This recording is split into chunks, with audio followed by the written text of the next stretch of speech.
بسم الله الرحمن الرحيم ويل للمطففين الذين إذا اكتالوا على الناس يستوفون وإذا كالوهم أو وزنوهم يخسرون ألا يظن أولئك أنهم مبعوثون ليوم عظيم يوم يقوم الناس لرب العالمين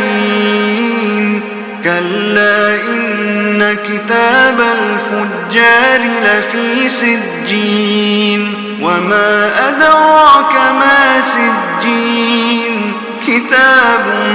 مرقوم ويل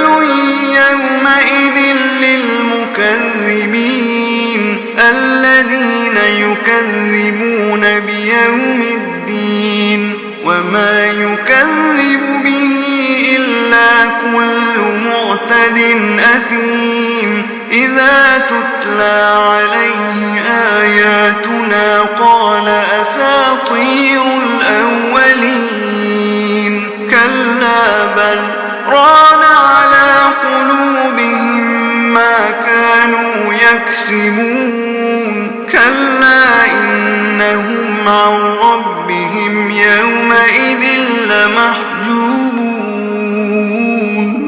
ثم إنهم لصالوا الجحيم ثم يقال هذا الذي كنتم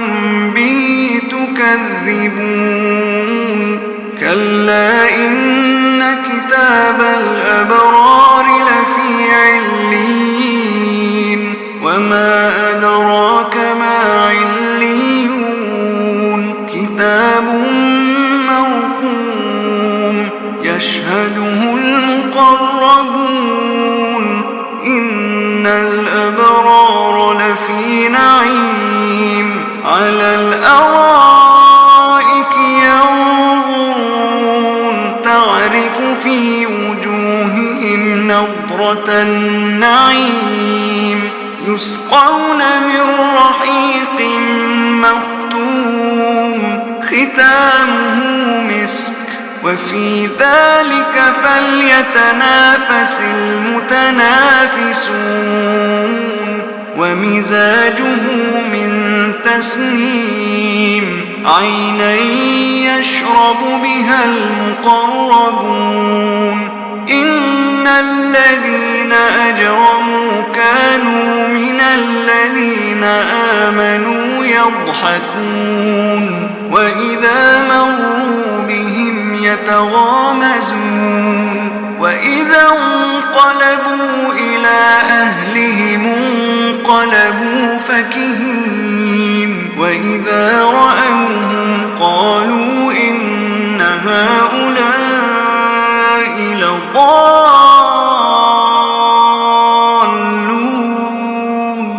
وما أرسلوا عليهم حافظين فاليوم الذين آمنوا من الكفار يضحكون على الأرائك ينظرون هل ثوب الكفار ما كانوا يفعلون